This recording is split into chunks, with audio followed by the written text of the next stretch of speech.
Puka Nacua is 100 yards ahead of Jackson Smith and Jigba. 101 yards to be precise, which is just mad. Yards per route run, he's at 4.37.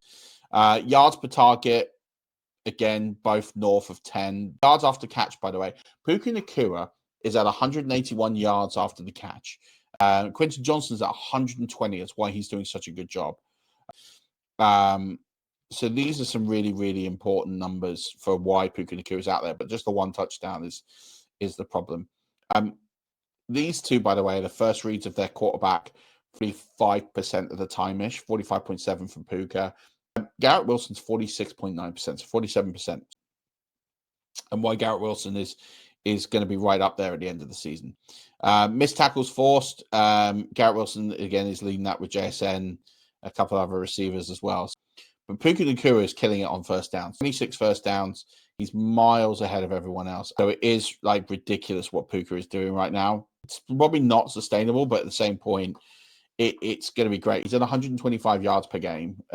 JSN's at 100 yards per game. There's not too much in these numbers that you there's some stuff that would kind of go down, but I think overall you're looking at what they're doing. And it, at the end of the day, they are really, really smashing the way they play and just playing at the top of the game.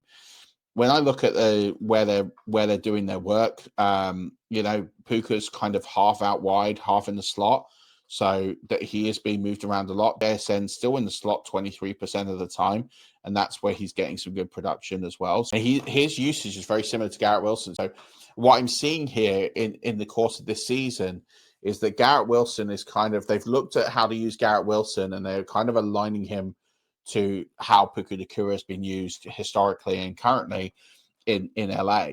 You look at all of these numbers, and they all point to wanting to get Garrett Wilson the ball more in New Jersey, and then manufacturing him in a very Puka Nacua sort of way.